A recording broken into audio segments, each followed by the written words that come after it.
Bonjour à tous, bienvenue dans cette nouvelle session vidéo. Je vous remercie pour votre fidélité, pour le temps que vous consacrez au visionnage de ces vidéos. Elles sont préparées pour votre attention, pour votre instruction et pour que vous puissiez être bénis de la présence du Seigneur, de sa grâce, de son amour et être épanouis sur le plan spirituel. Dans les précédentes vidéos, nous avons parlé de différents sujets. Aujourd'hui est justement l'occasion d'en aborder un autre, un sujet qui m'est venu à cœur cette semaine à l'issue d'un échange que j'avais avec une personne de mon entourage. Et le Seigneur a saisi mon cœur et ma sensibilité pour vous partager le thème suivant, apprendre à aimer Dieu. Alors, je sais bien qu'on peut dire énormément de choses au sujet de Dieu et soyez certains que dans cette vidéo, mon but n'est pas de faire une biographie de Dieu, mais tout simplement de nous permettre d'avoir des éléments, d'avoir les moyens de comprendre un tout petit peu qui est Dieu, comment son univers fonctionne et tout simplement où est-ce que nous nous situons et comment est-ce que nous pouvons aller à lui. Donc, c'est parti, nous allons tout de suite entrer dans le vif du sujet dans cette vidéo en commençant dans un premier temps à définir Dieu, dans un second temps à définir tout simplement la notion d'amour, la notion d'apprendre à aimer Dieu et dans un dernier temps nous verrons comment est-ce qu'il est possible de relier ces deux entités pour faire ressortir la réalité dans laquelle vous et moi nous sommes aujourd'hui ou alors la réalité dans laquelle certains d'entre nous voudraient aller. Alors abordons tout de suite notre premier thème, à savoir Dieu. Je l'ai dit en préambule de cette vidéo, le but n'est pas de dire tout ce qu'il est possible de dire au sujet de Dieu. Pour cela, je vous laisse le soin d'explorer sa parole. Dieu a d'innombrables richesses à vous partager, d'innombrables informations à vous révéler à son propre sujet et il vous appartient de les recevoir et de les découvrir. Dans cette vidéo, je veux simplement mettre en évidence certains éléments qui vont nous aider par rapport à la thématique que nous traitons, à savoir apprendre à aimer Dieu. La chose paraît peut-être évidente, trop évidente pour pouvoir le souligner, mais vous savez, laissez-moi nous dire la chose suivante, lorsqu'on veut aimer quelqu'un, on a besoin de connaître ce quelqu'un. C'est la base de toute relation, c'est la base de tout relationnel. C'est-à-dire que quel que soit le cadre dans lequel on se trouve, que ce soit professionnel, amical, amoureux, un minimum de connaissances au sujet de la personne vers laquelle peut se diriger notre attention, notre intérêt, notre amour, va nous aider dans le relationnel qu'on va établir avec ce quelqu'un. Par rapport à Dieu, c'est exactement la même réalité qui est observable et qui est observée. Alors, qui est Dieu? Le premier élément de réponse, et la première des choses que je voudrais nous dire, c'est que Dieu est aussi vrai que l'air que vous et moi nous respirons. Simplement, on ne voit pas l'air. On peut le ressentir, mais on ne le voit pas. De la même manière, soyez certains d'une chose, c'est que Dieu existe véritablement. La première des choses qui nous permet de l'affirmer, c'est sa parole, par laquelle lui-même nous déclare dans le tout premier livre, au tout premier chapitre et au tout premier verset, au commencement, Dieu créa les cieux et la terre. Dieu par là affirme son existence, qu'on le veuille ou qu'on ne le veuille pas, qu'on l'on soit d'accord ou qu'on ne soit pas d'accord, Dieu affirme qui il est. Il est le Créateur, il est l'être suprême. Et d'ailleurs, lui-même le déclare à de multiples reprises à travers sa parole. Par exemple, dans le livre des psaumes, Dieu lui-même nous déclare « Arrêtez et sachez que je suis Dieu. Je domine sur les nations, je domine sur la terre. » Au psaume 46 et au verset 11. Dieu est l'être suprême. Mais pour autant, cela ne nous donne pas des repères très clairs par rapport à la manière dont nous pouvons apprendre à l'aimer, apprendre à nous approcher de lui. Et c'est la raison pour laquelle nous allons continuer sur ce chemin à explorer d'autres éléments, d'autres façades de Dieu, d'autres informations qui vont nous être utiles. Et l'une d'entre elles, notamment, et pas la moindre, c'est tout simplement de savoir que Dieu est un être qui est avant tout un être spirituel. C'est-à-dire que Dieu n'est pas comme vous et moi, il ne pense pas comme vous et moi. Il est un être qui voit avant que les choses ne s'accomplissent. Il est l'être suprême. Dans le livre d'Ésaïe, écoutez ce que Dieu lui-même nous déclare. Dieu nous déclare ceci. « Car mes pensées ne sont pas vos pensées, et vos voix ne sont pas mes voix, dit l'Éternel. Autant les cieux sont élevés au-dessus de la terre, autant mes voix sont élevées au-dessus de vos voix, et mes pensées au-dessus de vos pensées. » Dieu se définit comme un être unique. Pas étonnant, il est l'être suprême, il est le créateur. Et pour nous, c'est une réalité qui est extrêmement importante. Pour la simple raison que vous et moi, nous sommes des êtres physiques. Nous sommes dans un monde physique avec des réalités physiques. Et l'impact que cela a pour nous, c'est que nous avons besoin des réalités qui constituent notre monde. Vous et moi, nous éprouvons le besoin de manger, de dormir, de boire, de faire certaines activités et tant d'autres choses encore. La réalité, c'est tout simplement que cette réalité physique appelle tout simplement les êtres physiques que nous sommes à y être épanouis. Mais pour trouver Dieu, pour aller à sa rencontre, il nous faut prendre conscience de qui il est. Et en définissant qu'il est l'être suprême, en définissant qu'il est le créateur, en définissant qu'il est un être spirituel, on prend tout de suite la dimension vers laquelle nous sommes appelés à aller.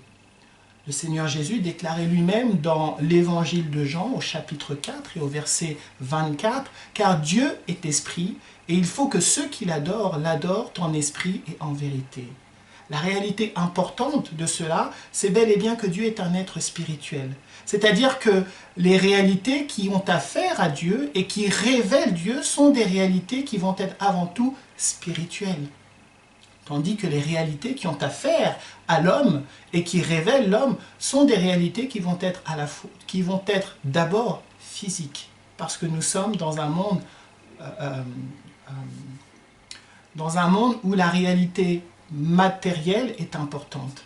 La réalité physique est importante. Pour Dieu, ce n'est pas exactement le cas.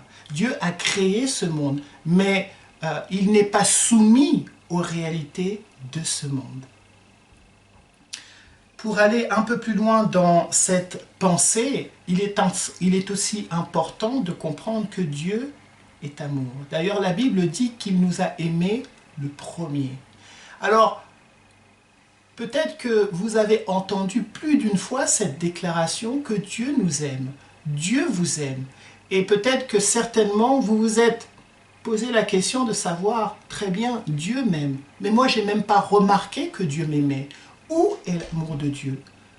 Ces questions, cette réflexion, elle n'est pas inhabituelle, elle est même relativement fréquente pour la simple raison que l'amour, il ne suffit pas de le déclarer pour le ressentir. Il ne suffit pas de le décréter pour le vivre. On ne le ressent et on ne le voit que lorsqu'il se manifeste. Et lorsque dans sa manifestation, il trouve une place en nous et il nous invite à prendre place dans une réalité merveilleuse, bonne, épanouissante, heureuse.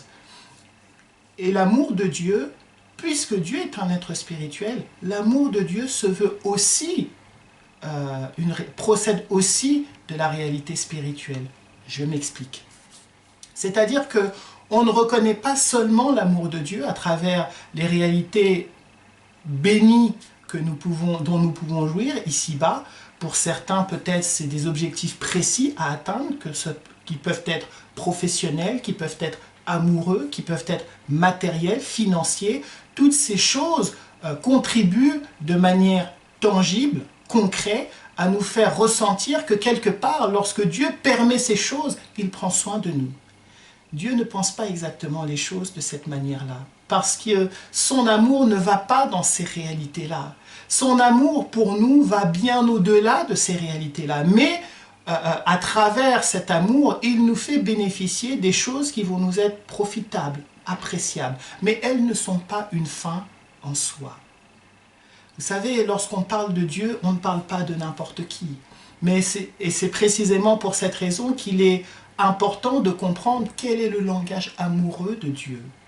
Quel est ce en quoi Dieu prend plaisir. Nous avons défini Dieu dans les quelques passages que nous avons mis en avant, mais il est à présent important pour vous et pour moi de découvrir quel est le langage amoureux de Dieu. Quand Dieu dit qu'il nous aime, qu'est-ce que ça veut dire? Et comment est-ce que nous, on peut réaliser que certainement Dieu nous aime?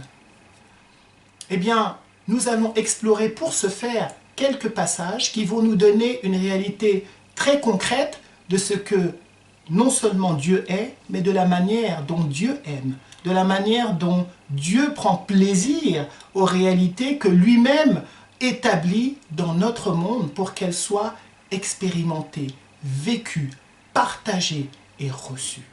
Tout d'abord, nous allons aller dans le livre d'Osée, au chapitre 6 et au verset 6. Écoutez bien ce qu'il nous est dit au sujet de Dieu. Et je nous le rappelle, nous parlons là encore de l'amour que Dieu ressent, de la manière dont Dieu aime et de la manière dont Dieu nous permet d'entrer dans son amour et de ressentir son amour.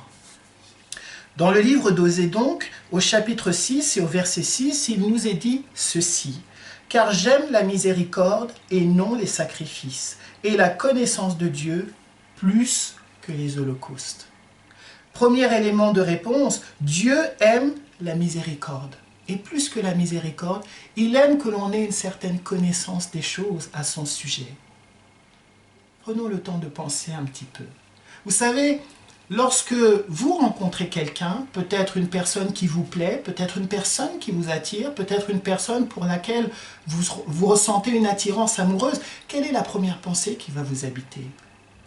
Exactement, celle de tout connaître au sujet de ce quelqu'un, celle de passer du temps avec lui, celle de savoir finalement qu'est-ce que ce quelqu'un aime, qu'est-ce qu'il n'aime pas, quel est ce en quoi il prend plaisir, quel est ce qui lui est désagréable, inconfortable.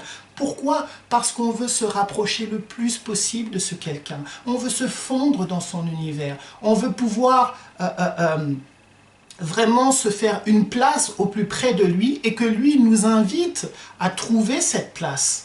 C'est là que l'amour commence à prendre sens. Et vous savez, lorsqu'on parle de Dieu, c'est exactement la même chose. Pour aimer Dieu, on a besoin de le connaître un minimum. Et si l'on ne s'efforce pas à cette étape-là et à faire ce pas-là, notre amour sera très difficile et très compliqué.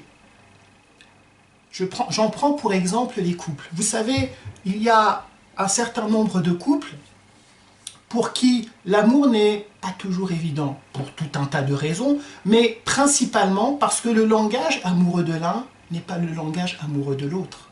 Et le langage amoureux de l'autre n'est pas le langage amoureux de l'un. Alors, comment est-ce qu'il est possible pour ce couple ou ces couples qui ont des langages amoureux différents de vivre un amour l'un envers l'autre tout aussi passionné, vrai, intense et authentique, tout simplement parce qu'il y a de la communication, tout simplement parce qu'il y a un échange de connaissances au sujet de l'un et au sujet de l'autre. Plus on apprend de l'un, et plus on apprend à aimer l'un, et plus on apprend de l'autre, plus on apprend aussi à aimer l'autre et à être à l'aise en sa présence.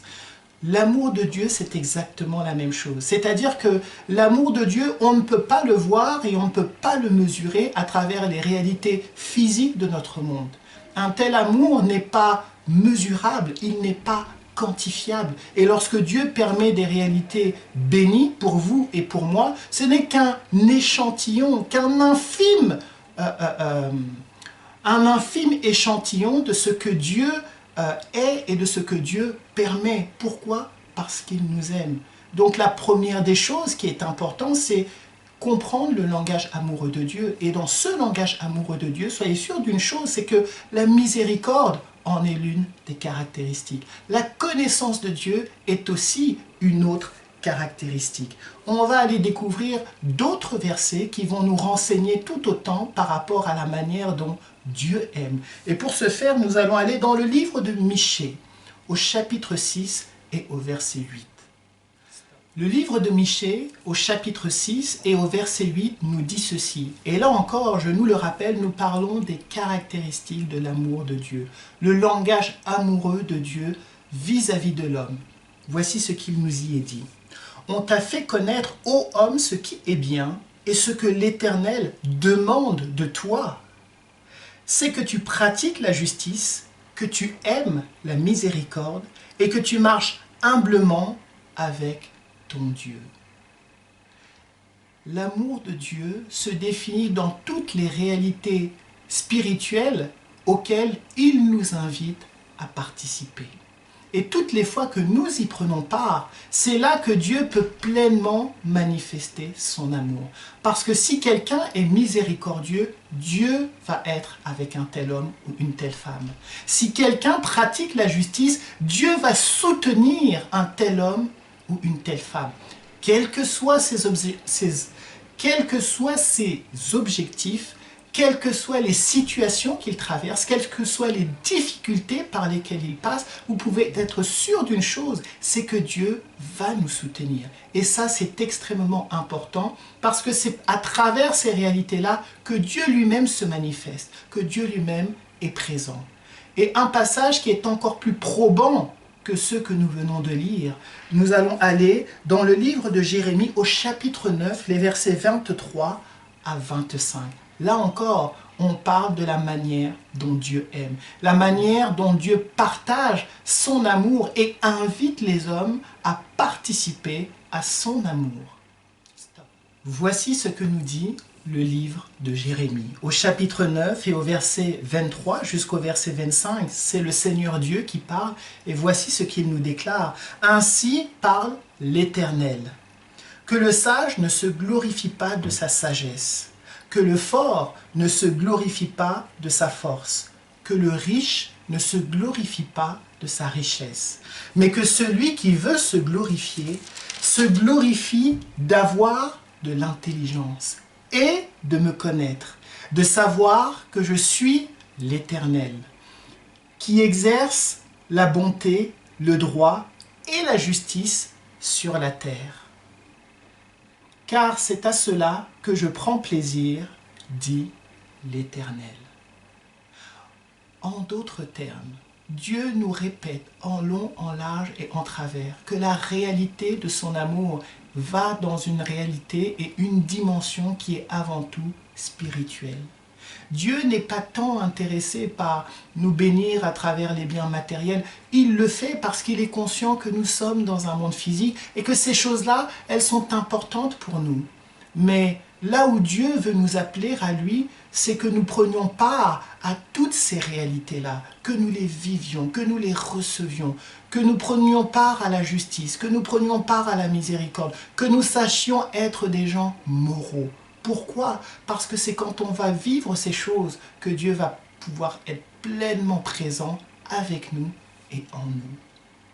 D'ailleurs, le Seigneur ne s'y trompe pas lorsque lui-même nous invite pas seulement à l'aimer à moitié, mais à nous donner entièrement à lui.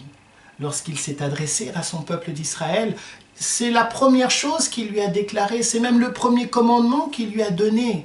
Écoute Israël, l'Éternel notre Dieu est le seul Éternel. Et il lui adjoint cette instruction-là, tu aimeras le Seigneur ton Dieu de tout ton cœur, de toute ton âme, de toute ta force et de toute ta pensée. Cette réalité-là, elle est extrêmement importante. Vous savez, il est des gens, et c'est probablement la raison qui m'a saisi pour vous présenter cette vidéo ce soir, il est des gens qui veulent bien aimer Dieu, mais qui ne veulent pas vivre les réalités auxquelles Dieu nous appelle. Quelle forme d'amour est cela? Vous savez, lorsqu'on aime quelqu'un, on a envie de tout vivre avec lui. On a envie de tout partager avec lui. On a envie de prendre soin de lui chaque instant, chaque moment, chaque minute, chaque seconde. On a envie de tout faire pour son bien-être.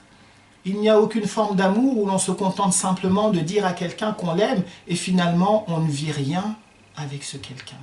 Avec Dieu, c'est exactement la même chose. Dieu nous appelle à l'aimer entièrement, totalement, pas à moitié. Pour la simple raison que lorsqu'on aime, on ne voit pas la contrainte. Vous savez, quand on aime, on vit tout par passion, on vit tout pour l'intérêt de l'autre, on vit tout par amour de l'autre, on vit tout pour le bien-être de l'autre. Et à ce propos, je nous permets de réaliser que l'amour, le véritable amour, celui auquel Dieu nous appelle, ce n'est pas simplement de faire quelques bonnes actions ici et là de temps en temps. L'amour, c'est de se soucier du bien-être de l'autre, de savoir faire passer l'intérêt de l'autre avant notre propre intérêt. Le Seigneur Jésus, par ses paroles, déclarera dans l'évangile de Matthieu, au chapitre 16 et au verset 24, le Seigneur Jésus déclarera: « Si quelqu'un veut venir après moi, qu'il renonce à lui-même, qu'il se charge de sa croix et qu'il me suive. » Cette réalité-là, elle n'est pas anodine. Cette phrase-là, elle n'est pas anodine. Elle est certainement la phrase qui nous permet de nous rapprocher le plus de Dieu, d'apprendre le mieux à aimer Dieu. Pourquoi? Tout simplement parce qu'elle fait sens avec l'instruction que Dieu a donnée à son peuple d'Israël, de l'aimer lui plus que toute autre chose. Dans le sens où l'amour invite à un don de soi. L'amour invite à une consécration totale et absolue. Et c'est dans cette forme d'amour qu'on trouve un épanouissement réel, un épanouissement moral, un épanouissement spirituel, un épanouissement physique même. Parce que l'attente la plus importante est répondue, c'est-à-dire on se donne entièrement. Quelles que soient les circonstances, quelles que soient les situations, on vit cet amour de manière intense. Et renoncer à soi ne veut pas dire supprimer toutes les choses auxquelles on prenait plaisir. Bien sûr, si elles sont contraires à ce que le Seigneur attend de nous, elles invitent à la réflexion. Mais ça veut simplement dire que les réalités qui sont les plus importantes pour nous, ou qui étaient les plus importantes pour nous, doivent simplement devenir moins importantes que Dieu. Elles ne doivent pas prendre le dessus par rapport à Dieu. Et si tel est le cas, alors nous devons nous poser certaines questions. Si on a du mal à démontrer cet amour que nous ressentons pour Dieu à travers les réalités que nous vivons, alors il faut qu'on se pose certaines questions. Pour la simple raison que l'amour est, encore une fois, et je nous le répète, c'est un don de soi. C'est-à-dire que lorsqu'on aime, on est prêt à tout donner. Et s'il y a quelque chose que quelque part on n'est pas prêt à renoncer, c'est que peut-être on n'est pas encore arrivé à cette dimension d'amour où on peut tout et on donne tout, on se livre à Dieu totalement et entièrement. L'une des réalités qui m'a saisi cette semaine, c'est en discutant justement avec une personne de mon entourage, j'ai été saisi et frappé de savoir que ce quelqu'un voulait bien que l'on parle de Dieu, voulait bien que l'on passe des moments avec Dieu, que l'on aime, que l'on apprenne à aimer Dieu, mais il ne voulait certainement pas renoncer à toutes les choses qui font partie de son bon plaisir, qui font partie de son univers. C'est-à-dire que pour lui, il n'était prêt à faire aucune concession. Il veut bien aller vers Dieu, il veut bien aimer Dieu, mais que ça ne bouscule pas trop ses habitudes, que ça ne le chamboule pas dans sa manière d'être, dans sa manière de faire les choses, ni de les vivre. Et justement, cette réalité-là, ou cette manière de penser-là, elle est aux antipodes de ce à quoi Dieu nous appelle. C'est-à-dire que, vous savez, celui qui aime, rien ne lui coûte. Il fait tout par plaisir. Rappelez-vous des premiers jours où vous avez rencontré votre chéri ou votre amoureux, ou votre amoureuse, où vous avez rencontré votre mari ou votre femme. Tout était merveilleux, tout était très beau, vous étiez prêt à tout. Mais Dieu nous appelle à cette même réalité-là, dans le sens où, lorsqu'on est dans cette attitude-là, rien ne nous coûte. On fait tout par plaisir. On fait tout pour que l'autre se sente le plus heureux possible, le plus épanoui possible. Dieu nous appelle à cette forme d'amour-là. Et enfin, pour apprendre à aimer Dieu, maintenant, et dans cette troisième et dernière partie, du côté des hommes, cela nous demande de nous familiariser, premièrement, avec le langage de Dieu, Deuxièmement, avec l'univers de Dieu, l'environnement de Dieu. Et nous en avons vu quelques points dans les minutes qui ont précédé, c'est-à-dire la miséricorde, la justice, la droiture, toutes les réalités spirituelles auxquelles Dieu nous invite et auxquelles il nous éveille et il nous appelle. C'est ces réalités-là qui vont avoir à faire avec la manière dont on va aimer Dieu. Et pour apprendre à l'aimer, sachez une chose, c'est que l'amour de Dieu n'a pas tant à voir avec ce que l'on fait, mais cela a surtout à voir avec ce que l'on est. C'est ce que l'on est au plus profond de soi qui va déterminer les choses que nous faisons, et pas le contraire. Quelqu'un qui aime va naturellement apprendre à être bienveillant envers les autres. Mais quelqu'un qui n'apprend pas à aimer aura du mal à exercer cette bienveillance de manière naturelle. Dieu nous appelle à ces réalités-là de manière très naturelle. Et le lien pour pouvoir aller vers Dieu dans le monde dans lequel nous sommes, c'est effectivement que nous nous familiarisons avec toutes ces choses-là. On va voir un dernier passage dans le livre de 1 Jean, au chapitre 4 et au verset 16. Il nous est dit ceci. Et nous avons connu l'amour que Dieu a pour nous, et nous y avons cru. Dieu est amour. Et celui qui demeure dans l'amour demeure en Dieu, et Dieu demeure en lui. Et au verset 19, il nous est dit, pour nous, nous l'aimons parce qu'il nous a aimés le premier. L'amour de Dieu est infini. Et cet amour, il est tantôt filial, puisqu'il nous a créés, il a avec nous cette relation de père avec ses enfants. Il a aussi avec nous cette relation conjugale comme une épouse. Il est notre époux, nous sommes son épouse. Ça veut dire que le Seigneur, dans toutes les dimensions de nos vies, il doit trouver sa place. Et cela ne dépend que de nous. En définitive, apprendre à aimer Dieu, à avoir avec le fait de se familiariser avec toutes les réalités qui ont affaire à Dieu, à bien connaître les réalités qui ont affaire avec nous, notre monde, notre personne, notre manière d'être, et à mener cette réflexion, à mener cette démarche de comprendre les choses, de les rechercher, de les recevoir, d'être prêt à changer si quelque part on voit que certaines des choses dans lesquelles nous étions ou certaines des choses que nous faisions ne sont pas forcément en harmonie avec la manière dont Dieu veut que nous aimions et dont lui nous aime. Bien-aimés, je vous remercie infiniment de m'avoir consacré votre temps à travers cette vidéo. Et soyez certains d'une chose, c'est que vos conseils, vos questions, vos commentaires ou vos réflexions, n'hésitez pas à les poster au fur et à mesure que vous voyez ces vidéos, car elles sont d'une grande aide et d'une grande utilité. Lorsque ces vidéos sont préparées, nous les considérons et nous ferons en sorte de pouvoir y répondre de la meilleure des manières pour ceux d'entre vous qui souhaiteraient nous adresser des questions. Que le Seigneur vous bénisse. Amen. Louange à ton nom, Seigneur.